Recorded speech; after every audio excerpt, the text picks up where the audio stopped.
Welcome to the League of Nerds comic book segment number 151. I'm John Cooney here to talk to you about comics released the 10th of December, 2014, beginning as usual with my first five, meaning these are the first 5 books I intend to read this week, and I'll give you a little more depth on them, starting with at number 1, The Walking Dead number 135, Face to Face. Series writer Robert Kirkman told CBR-TV about the development of the latest threat.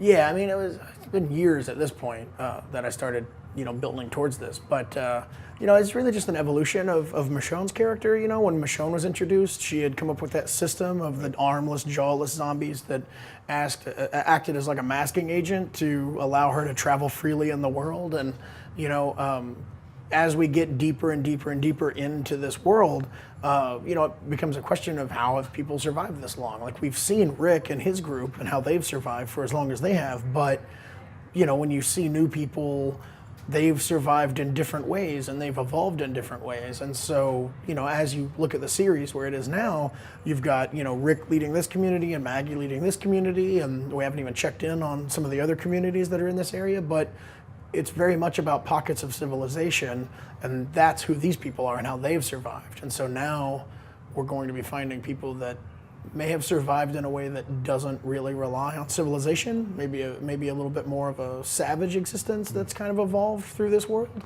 And we're going to see those two, worldviews kind of clash. So pretty excited about the stuff to come.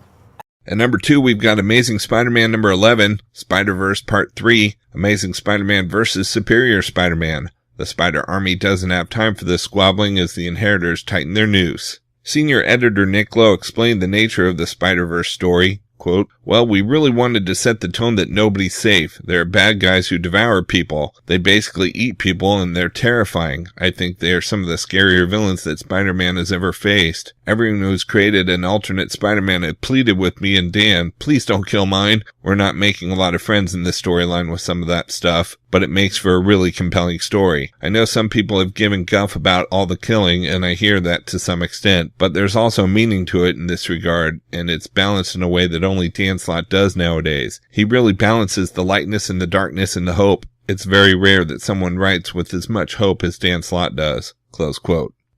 At number 3, we've got Uncanny X-Men Annual number 1, The Secret Life of Ava Bell, Part 1. Part 1 of the epic 2-part tale of the time-manipulating mutant Ava Bell's greatest secret. Losing control of her powers, Ava disappeared during a training exercise in Tabula Rasa. Reappearing shortly thereafter, she seemed older and far more weathered, but refused to offer an explanation. But where did her powers take her? Or maybe the better question is when? And what could she have endured to cause her to keep her story secret from her fellow X-Men? Writer Brian Michael Bendis described the setting for this story. Quote, "What happened in Uncanny X-Men number 17 was that Cyclops put Ava and her teammates into a very high-stress training mission, and she disappeared. She came back older, very dirty, and very upset. We have no idea what happened to her, so this annual is almost a whole graphic novel showing what happened to her. If you've never read an X-Men title before, this is a brand new story about a brand new character that a lot of people have taken the charm to, which I'm very happy about. And for those of you reading Uncanny X-Men, here it is. We're flipping over the cards and showing exactly what happened to her, what she's been through, and how it's going to affect her and her relationship to the X-Men going forward." Close quote.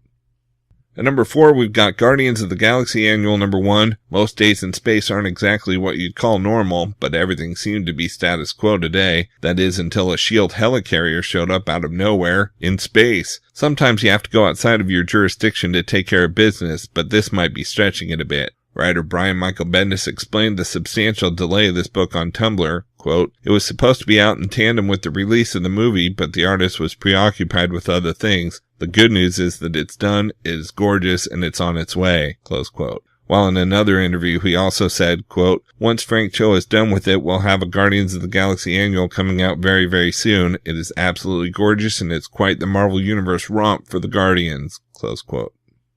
At number 5, we've got Spider-Verse Team Up number 2 of 3, Spider-Verse Tie-In. Miles Morales and Ultimate Spider-Man from the Ultimate Spider-Man cartoon team up. Gwen Stacy Spider-Woman goes to a universe to recruit Peter Parker, who never got over her death. Senior editor Nick Lowe distinguished this series from other event tie-in anthologies. Quote, It's vital reading to Spider-Verse. Each mission you're going to see these spider characters going on has bearing on the main book. A lot of times you'll see the start of the mission in the Amazing Spider-Man issue, and you'll see the actual mission in Spider-Verse Team Up. That's the big difference. For a lot of those anthologies, there are stories about the characters that are really wonderful, but they don't necessarily have any bearing on the main event series. These have very specific bearing on what you'll see in the main Spider-Verse story." Close quote. Rounding out the top 10 at number 6, we've got Batman Eternal number 36. The events of Batman Eternal have changed the world of Batman for months. Jump on here to see the New World Order. The third act begins with a bang as Gotham City's police have done the impossible. They've beaten Batman.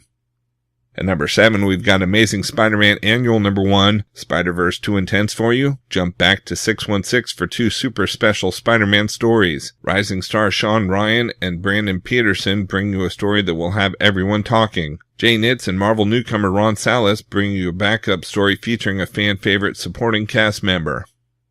At number 8, we've got Spider-Man and the X-Men number 1. Meet the Jean Grey Academy's new guidance counselor, Spider-Man. What's a non-mutant doing at a school for mutants? What secret suspicion has fueled the formulation of his special student class? And because you demanded it, Sauron and Stegron, the Dinosaur Man. The villain team 65 million years in the making. You didn't demand it? Well, somebody did. At number 9, we've got Avengers and X-Men Access number 7 of 9. Act 2, New World Disorder. This is it, the battle royale of your dreams. The astonishing Avengers versus the Uncanny X-Men for the fate of New York. And at number 10, we've got Avengers number 39. In 5 months, time runs out. For the best of the rest from DC Comics, we've got Astro City number 18. A 4-part spotlight on Coral and Crackerjack begins as they face a real crisis. What does an aging crime fighter do when time starts to take its toll? Plus a look into Coral's origins and the end of the line for one of Astro City's most stalwart heroes. A rich, bittersweet, and very human look inside the superhuman life. Next, we have Batgirl number 37. The Batgirl of Burnside is the name on everyone's lips, but she sure is acting strange since she took up residence in Gotham City's outer borough. Dangerous joyrides, photo ops, sequins, either Barbara Gordon's gone off the deep end or there's a doppelganger under the cowl. We've also got FBP Federal Bureau of Physics number 16. With the secrets of his father's final work laid bare, will Adam sign up to save the world? New series artist Alberto Ponticelli makes his debut in this issue that kicks off a new story arc in a world where physics has gone mad. Next, we have Harley Quinn Holiday Special number 1. We got you a present, comics fans, a gut-busting, sometimes literally, collection of short stories featuring Harley and her special brand of holiday cheer. Can she get through Christmas dinner without blowing something up? Who will survive the war of the department store Santas? Don't miss this one. After all, you can't spell holidays without Harley, give or take a couple of letters. And we've got new Suicide Squad number 5. A superpowered arms race could mean the end of the world, so the squad is sent into China to stop the creation of a militarized Justice League. Nothing can prepare them or you for the horror they find. From Marvel Comics, we've got all new Ultimates number 11. There's a new crime empress in town. Ecstasy's her name, and she'll finish the job even Galactus couldn't. Kill the Ultimates. Who's got the team's back? Perhaps a private squad made up of renegade cops calling themselves Terror Inc.? It's eye for an eye when the Ultimates reach bone-crunching heights in their battle with Taskmaster, plus the return of Crossbones. Next, we have Amazing X-Men number 14, Access tie-in. As the events of Access reach a boiling point, both X-Men and Avengers find themselves in precarious positions, not the least of which are Nightcrawler and Mystique, as this tumultuous mother-son combo reaches a point in their relationship they've never faced before. We've also got Access Carnage number 3 of 3, Access tie-in. Carnage has given up villainy with his newfound change in Access, but that doesn't mean he's not on the most wanted list, and Carnage has to worry about the Sin Eater too. Next, we have Death of Wolverine, the Logan Legacy number 6 of 7. In the wake of the death of Wolverine, Mystique must come to grips with everything she's done in a lifetime of crime and the destiny laid out before her. We've also got Nightcrawler number 9. Bamfing to the aid of a friend in need, Nightcrawler finds himself in over his head when he runs afoul of the Shadow King, and things go from bad to worse when the X-Men fall under the Shadow King's sway. Next, we have Rocket Raccoon number 6. Rocket and Groot are the two best friends that anybody ever had, and they're also amazing at killing really big alien things and saving the galaxy. We've also got Thor number 3, lifting the enchanted hammer Mjolnir is transformed a mysterious woman into an all-new version of the mighty Thor. But what happens when she's separated from the hammer? Plus frost giants, Roxxon, and oh yeah, whatever happened to the guy who used to carry that hammer? And we've got X-Men number 22, Exogenesis Conclusion. Arrow executive producer Mark Guggenheim wraps up his run on this critically acclaimed arc of X-Men. Time is running out as the X-Men race to save the Earth from the alien monstrosities that have emerged from the depths of space. But will Rachel Gray forsake her teammates to get revenge on those responsible for the death of her family?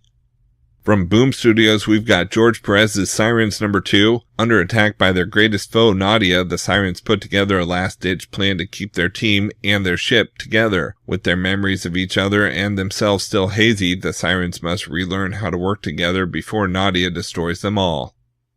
From Dynamite Entertainment, we've got John Carter, Warlord of Mars number 2. Alien invaders are on the verge of conquering all Barsoom. Only one man stands between them and the planet's annihilation, John Carter, Warlord of Mars. But John is marooned in the deep Martian wastes, confronted by a savage white ape. Even if he survives, how will he return to the side of his beloved Dejah Thoris in time to save his adopted world? Ron Mars finally tackles the series he's always wanted to write, teaming with rising artistic star Abhishek Malsuni for the best Barsoom ever.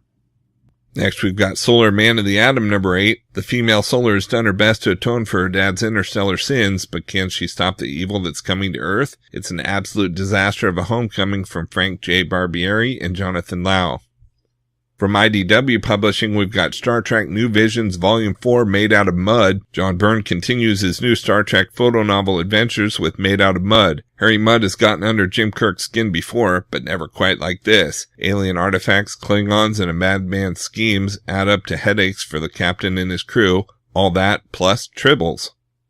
From Image Comics, we've got Bitch Planet number 1, 2014 Best Writer Eisner Award nominee Kelly Sue DeConnick and Valentine DeLandro team up for the very third time to bring you the premiere issue of Bitch Planet, their highly anticipated women in prison sci-fi exploitation riff. Think Margaret Atwood meets Inglourious Bastards. Next, we have Peter Panzerfaust number 22, On Till Morning, Part 2. The screws tighten as the iron grip of the Third Reich crushes rebellion all over France. With their contacts drying up, Peter and the Lost Boys find themselves alone against the forces of Hook and are driven to desperate action. We've also got Savage Dragon number 200. Savage Dragon is out of prison and the vicious circle is gunning for him. Malcolm Dragon and his stepsister Angel join forces to keep their father alive against an all-out assault in this movie-length epic. Backup stories include an Angel and Mr. Glum story drawn by Batman artist Chris Burnham, Malcolm and Savage Dragon in World War II by legendary Incredible Hulk artist Herb Trimpe, Special Agent Strike Force by Nikos Koutsis, Vanguard by Gary Carlson and Frank Fosco, and Malcolm Dragon by Travis Sengis. And we've got Sex Criminals number 9. Susie and John meet Anna, or rather meet Anna again, or should we say meet Miss Jasmine St. Cocaine again. Did we just put those words in that order in previews? Yes we did. By Matt Fraction and Johnny Zarco. From Valiant Entertainment, we've got Valiant number 1 of 4. A battle 10 millennia in the making is about to begin. The Eternal Warrior has protected the Earth for more than 10,000 years. A master of countless weapons and long-forgotten martial arts, he is guided by the Geomancers, those who speak for the Earth. During his long watch, the Eternal Warrior has failed 3 times. Each time the Geomancer was killed and a new dark age for humanity began. Each time he was unable to stop the immortal enemy, a monstrous force of nature, a civilization killer, a horror that appears differently each time it arrives, and whose seemingly only purpose is to bring disorder and darkness to the world. Now the time has come for the immortal enemy to return once more, but this time the Eternal Warrior will be ready. This time he has a force greater than any single warrior. This time he has The Valiant, an entirely self-contained new reader-friendly comics event spotlighting Bloodshot, Eternal Warrior, Geomancer, and a cast of heroes and villains from across the Valiant universe. The Valiant is a visionary new adventure from 3 of the greatest creative talents in comics today.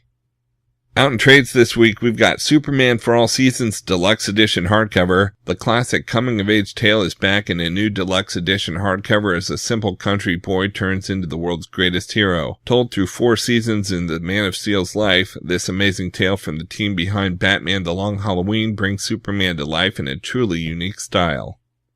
Okay, so that's just a few of my favorite books out this week. There's still plenty of others available, and I broke out all the Marvel titles this week in their own video, as well as a separate video for all of DC, and even a video with the top independent publishers, and you can find them all on my YouTube channel at he'sgotissues.com. And we'll also have links up on the leagueofnerds.com, our Facebook page, so be sure to like us there too. And of course, you can follow everything I'm reading on Facebook, Pinterest, Tumblr, or Twitter. You can find links to everything in the About section at he'sgotissues.com. And a reminder that both He's Got Issues and the League of Nerds are proud members of the Comics Podcast Network. So until next week, I'm John Cooney, and I've got issues.